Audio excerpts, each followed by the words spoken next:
Gracias a Dios porque estamos nuevamente aquí contigo, compartiendo, permitiéndole al Señor que nos ministre juntos a ustedes y a nosotros por su Espíritu Santo. Somos un solo cuerpo, dice la palabra de Dios, y la cabeza es Cristo. Él es el que dirige la iglesia y no solamente la dirige, Él es el dueño de la iglesia. Así es que qué maravilloso saber eso, que la iglesia le pertenece a Él, que estamos en su mano, que simplemente estamos guardados y que nunca nada ni nadie nos podrá sacar de allí. Así es que yo quiero animarte en este día, darte una palabra de bendición, darte una palabra que te lleve a un nuevo nivel. Sé que en medio de este tiempo, algunos de ustedes viviendo muchas dificultades, sin embargo la misericordia y la paz de Dios sobre tus vidas, sobre sus vidas, no solamente sobre la tuya que me estás mirando, pero sobre tu familia, está siendo una realidad. Yo soy la pastora Corey Gómez de la Iglesia Avance Global. De verdad que es una bendición poder compartir contigo hoy. Quiero invitarte a que nos visites en nuestra sede. Estamos en el 12656 de la Gold Road. Esto es entre Memorial y Briar Forest, cerca de Highway 6. Queremos invitarte pues a que en algún momento que tengas disponible puedas venir, estar con nosotros. Somos la iglesia que está equipando al cuerpo para impactar al mundo. Ese es nuestro lema. Y creemos realmente, y hemos tomado muy en serio esta palabra, porque estamos convencidos que Dios nos ha escogido en un tiempo como este para traer una transformación al cuerpo de Cristo a través de la revelación, esa palabra fresca que el Señor está trayendo a su pueblo.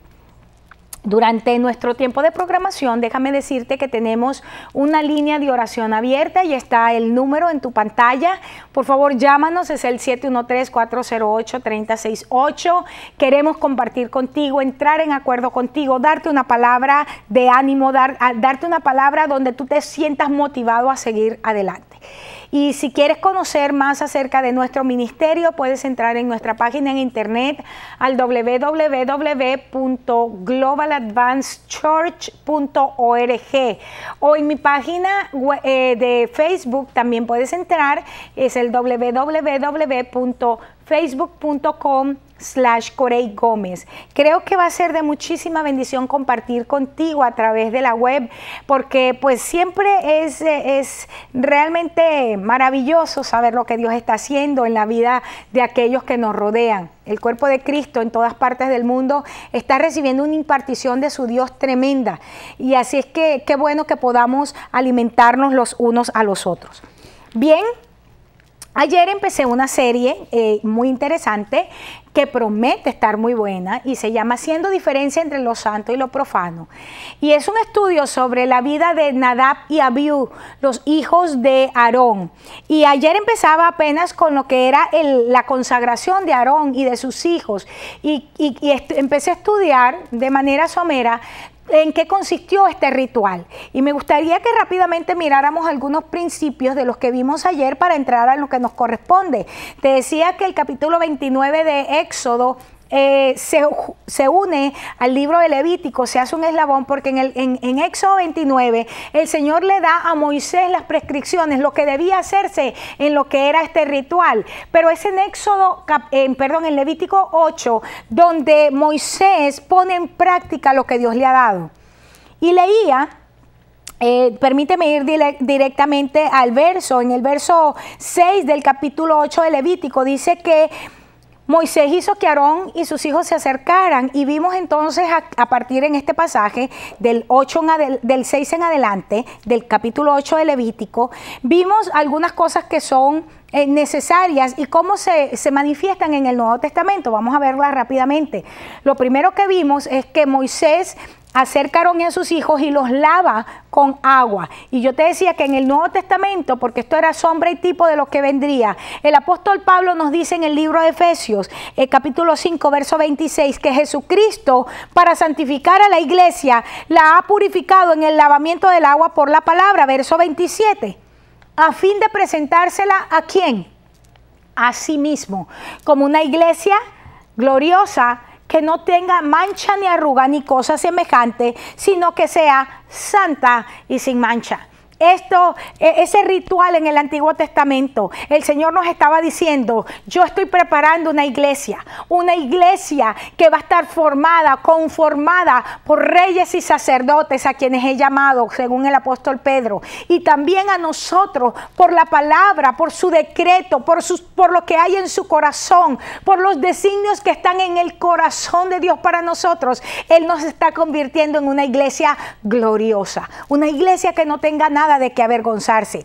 Dice después que le colocó el ropaje y te hablaba que la túnica de lino representa la autoridad delegada que tenía Aarón y sus hijos, porque la autoridad en el caso de Moisés era una autoridad que venía por esa relación íntima donde entre Moisés y Dios hablaban cara a cara. Sin embargo, cuando Aarón y sus hijos son colocados en el sacerdocio, es a través de Moisés que esto se da. Es decir, a través de la impartición de la vida de Moisés, de lo que había en Moisés, fue colocado esta dignidad, esta unción, esta autoridad fue colocada en la vida de Aarón y de sus hijos. Y de esto nos habla la túnica de lino.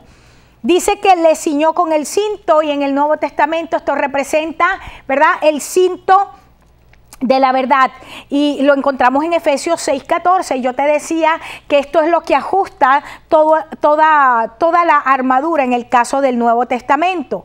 Dice que luego le dio el manto, y figurativamente esto nos está hablando del rango que tenían, pero también de los atributos de Cristo.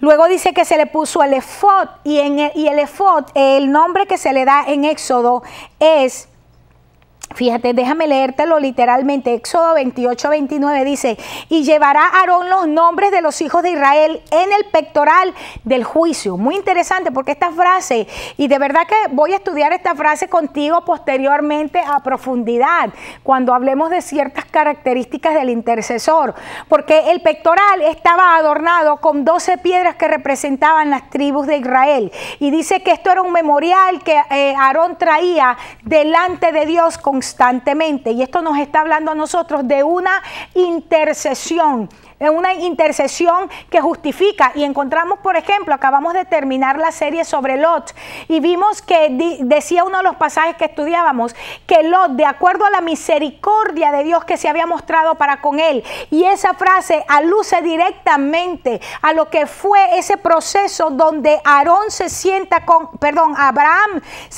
con Dios en la mesa de negociaciones a decirle, y si hay 50 justos, vas a destruir a Sodoma. No, Abraham, y si hubiesen 45, y empieza a bajar. Entonces, esa frase que encontramos con respecto a Lot tiene que ver directamente con la intercesión de Abraham. ¿Por qué esto es importante? Porque el trabajo o el ministerio de Aarón, cuando colocándose el pectoral, lo llevaba al lugar santísimo, era un recordatorio a Dios: hay un pueblo con quien tú hiciste pacto. Qué maravilloso saber eso. Dice que el pectoral a la vez tenía el urim y el tumim, que era, vamos a decir, esos accesorios a través de los cuales se consultaba a Dios. Y permíteme decirlo de esta manera, era un medio a través del cual la voz profética se soltaba. Y esto nos está hablando a nosotros acerca de esa revelación particular que necesitamos recibir cuando entramos en intercesión por algo o por alguien. Veíamos también que la mitra en el Nuevo Testamento corresponde al yelmo de la salvación, y esto traduce o representa lo que es un sistema de pensamiento redimido. Luego dice que la mitra llevaba una lámina de oro que decía santidad a Jehová. Y yo te decía que Dios no solamente quiere redimirnos del pecado y de la muerte, cambiando nuestro paradigma, porque es un paradigma de vivir en la oscuridad para pasar ahora al reino de su luz admirable. Pero también es traer un proceso de santificación a nuestros pensamientos, es traer un proceso de purificación a nuestro ser interior. Esto es lo que significa esa lámina de oro que decía santidad a Jehová y que estaba en la mitra.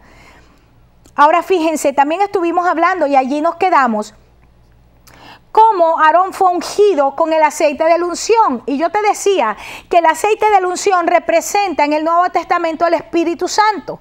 Y hablaba acerca de cómo esta declaración tan enfática en Hechos capítulo 1, verso 8, cuando dice, van a recibir poder. ¿Cuándo? Cuando el Espíritu Santo haya venido sobre ustedes. Y entonces da la razón para la cual el Espíritu Santo viene. Escucha, hermanos, y esto es importante. Y yo nací en una iglesia pentecostal. Yo soy bautizada en el Espíritu Santo. He hablado en lenguas toda mi vida. Soy una profeta del Señor. Pero una de las enseñanzas equivocadas que hay en la iglesia es que creemos que el Espíritu Santo viene a nuestras vidas para traer lenguas. No, el Espíritu Santo viene a nuestra vida primordialmente para que seamos testigos, que es la palabra mártir, para que seamos mártires en Jerusalén, en Judea, en Samaria y hasta lo último de la tierra. El Espíritu Santo viene a nuestras vidas para habilitarnos en una nueva dimensión de poder y en una nueva dimensión de autoridad.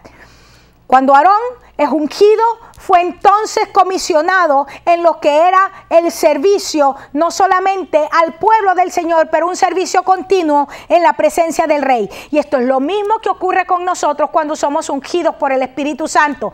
Tenemos vamos a decir, un comisionamiento, no solamente para estar constantemente por el Espíritu en la presencia de nuestro Dios, pero también para traer delante del Señor un memorial constante de lo que debe ser su misericordia, de lo que debe ser su gracia y su verdad sobre las naciones de la tierra.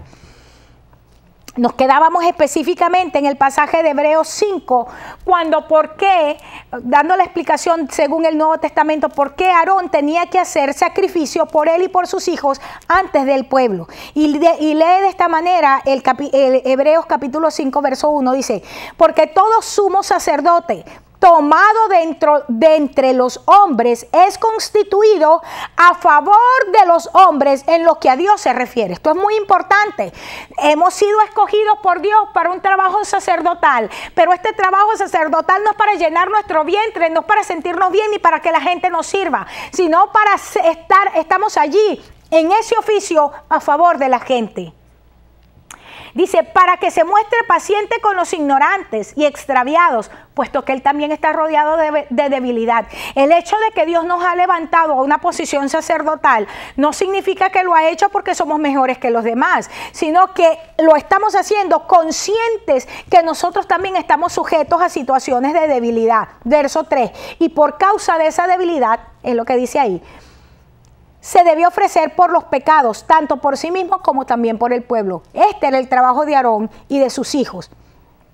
Pero encontramos en el Nuevo Testamento, para el cumplimiento perfecto de lo que era el nuevo pacto, de lo que sería el nuevo pacto, a Jesucristo, no solamente como el que intercede por nosotros ahora delante del Padre, sino que Él mismo convirtiéndose en el sacrificio perfecto, en la ofrenda perfecta por el pecado, para que de una vez y para siempre Él viniese a redimir a la humanidad. Y déjame leerte Hebreos 7, 26 al 27.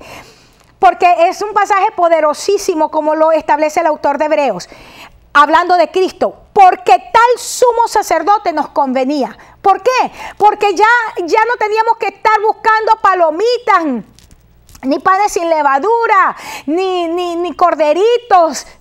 Dice, tal sumo sacerdote a nosotros nos convenía porque era inocente, sin mancha, apartado de los pecadores y hecho más sublime que los cielos. Él no era como Aarón, él no tenía pecado y no estaba sujeto a debilidad. Él era santo, era inocente, sin mancha, apartado de los pecadores y más sublimes que los cielos. Verso 27. Que no tiene necesidad cada día, como aquellos sumos sacerdotes, de ofrecer primero sacrificio por sus propios pecados y luego por los del pueblo. Por esto lo hizo una vez y para siempre, como ofreciéndose a sí mismo. ¡Gloria a Dios! A nosotros nos convenía que un sumo sacerdote como Jesucristo, a la vez sumo sacerdote, fuese el sacrificio. Él no tuvo que ofrecer sacrificio por sí mismo porque no estaba sujeto a debilidad, pero a la vez Él mismo se convierte en el sacrificio porque era perfecto. Tremendo, esto es gloria al Señor por esto. Si seguimos en el pasaje de Levítico 8, encontramos que una vez que Aarón y sus hijos no solamente fueron lavados por la palabra, sino que fueron vestidos con aquellas vestiduras especiales que los diferenciaba en todo el pueblo y les daba aquel rango de sacerdotes en medio del pueblo y les colocaba en esa posición como personas especiales. Encontramos que se ofreció el holocausto. Después de la expiación, pues vino la consagración de Aarón y sus hijos a sus tareas y fueron dedicados completamente a Dios y su servicio. Muy interesante este pasaje y te vuelvo a decir que apenas lo estamos viendo por encima, muy someramente, porque pues el estudio es sobre Nadab y Abiú y lo quiero establecer es como un fundamento. Ahora, cuando nosotros leemos esta parte, cómo Aarón fue consagrado, sabemos que Cristo se consagró a sí mismo al servicio de su Padre. Y de la misma manera nosotros estamos llamados a consagrarnos al Señor. Déjame leerte Juan 17, 17 al 19. Cuando el Señor está haciendo la oración, dice, santifícalos en tu verdad, a quien a nosotros. Tu palabra es verdad. Como tú me enviaste al mundo, así yo los he enviado al mundo. Y por ellos yo me santifico a mí mismo. Fíjate qué tremendo cuando el Señor está diciendo, yo me estoy santificando, yo me estoy consagrando, yo me estoy entregando como la ofrenda perfecta. Yo me estoy entregando como el sacrificio por el pecado. ¿Por qué? Aquí lo está diciendo. Por cada uno de nosotros. ¿Para qué? Para que nosotros hoy podamos ser santificados en la verdad del Señor. Escúchame porque esto es importante. Cada vez que escucho una frase de algún predicador por ahí que te dice, es que tú no tienes que hacer nada porque ya todo Cristo lo hizo por ti. Con respecto a lo que es redención no tienes que hacer nada, pero con respecto a lo que es salvación sí, porque la salvación es un proceso de todos los días. Dice que somos salvos de esta generación perversa, somos redimidos del pecado y de la muerte por el sacrificio de Cristo. Cristo se consagró a sí mismo como la ofrenda perfecta para que nosotros hoy nos consagráramos. ¿Por qué? O nos santificáramos. ¿Por qué? Por la verdad o en la verdad. Y la palabra de Dios es la verdad. Dice, y vuelvo a repetir, verso 19 del capítulo 17 de Juan. Y por ellos yo me santifico a mí mismo para que también ellos sean santificados en la verdad. Y fíjate que aquí está hablando del proceso, no está hablando de la redención, está hablando del proceso de maduración del creyente que tiene que ver con la santificación y la purificación de nuestras vidas. Después de que Aarón fue ofrecido, fue santificado, el carnero se ofrecía. Este ritual era muy semejante al ritual o al sacrificio que se conoce como la ofrenda de paz en Levítico. Por cierto que esta ofrenda de paz es sumamente interesante, pero en este caso el ritual o el sacrificio que se estaba ofreciendo por la consagración de Aarón y de sus hijos se llama el rito de las consagraciones y eso lo leemos allí en Levítico. Y fíjate en qué consistía, de la sangre de ese animal que se estaba ofreciendo, se colocaba una gota de sangre en el lóbulo derecho de la oreja de Aarón, aquí, en esta parte, pero también en el dedo pulgar de la mano derecha y del pie derecho. Y esto es bien importante, porque está diciendo, quiero que veamos juntos. Eso está en Levítico 8, 22 y 23. Vuelvo a decir, ¿en qué consistía el ritual? Se tomaba una gota de sangre, se colocaba en la parte derecha de la oreja de Aarón, en el pulgar de la mano derecha y del pie derecho. ¿De qué nos habla esto? En primer lugar, veamos aquí. ¿Qué significa que fue colocado en el lóbulo de la oreja derecha? En Éxodo 19:5, me gusta este pasaje porque dice, ahora pues si diereis oído a mi voz y guardareis mi pacto, vosotros seréis mi especial tesoro sobre todos los pueblos, porque mía es toda la tierra. En otras palabras, mira lo que está diciendo aquí. el hecho de que hay un ritual que se llamaba de las consagraciones para consagrar a los sacerdotes y que colocaban aquella sangre en el oído, lo que estaba diciendo era que nuestra manera de oír, nuestra manera de escuchar, de prestar atención, tenía que ser redimida, tenía que ser limpiada. Y aquí dice, si le das oído a mi voz, si tú guardas mi pacto, vas a convertirte en mi especial tesoro sobre todos los pueblos, porque mía es toda la tierra. En Isaías 55:3 dice, inclina tu oído y ven a mí. Oye y vivirá tu alma y haré contigo pacto eterno, las misericordias firmes a David. Tiene que ver con una manera redimida de oír a Dios. Es importante que como gente de Dios nosotros decidamos prestar oído a lo que Dios está diciendo. Jesús lo dijo, yo no hago nada que no oiga, mejor dicho, yo no digo nada que no oiga al Padre decir. Mateo 7:24 dice, cualquiera pues que me oye estas palabras y las hace. No podemos hacer si no lo oímos primero de parte de nuestro Dios. Cualquiera que me oye estas palabras y las hace, lo compararé a un hombre prudente que edificó su casa sobre la roca, que levantó su vida, que levantó su simiente sobre la verdad de Cristo. El hecho de que la sangre también se ponía en la mano derecha está hablando acerca de una forma de operar, de una forma de hacer incluso riquezas redimidas que va a redundar en mi autoridad. Juan 8:28, mira lo que dice. Jesús les dijo, cuando hayáis levantado al Hijo del Hombre, entonces conoceréis que yo soy y que nada hago por mí mismo, sino que según me enseñó el Padre, que nada hago por mí mismo, sino que según lo que me enseñó el Padre, así hablo. No hago sino lo que el Padre me enseñó y eso es lo que yo hablo. Verso 29, porque el que me envió conmigo está. No me ha dejado solo el Padre, porque yo hago siempre lo que le agrada. Esto es tremendo. Cuando ustedes me hayan levantado, ¿qué significa eso? Jesús estaba profetizando de su muerte y dijo, cuando ustedes ya me maten, me crucifiquen, es cuando se van a dar cuenta, van a conocer quién era yo verdaderamente y van a entender que yo nunca hice nada que el Padre no me dijera y por supuesto que yo hablaba era lo que el Padre me decía.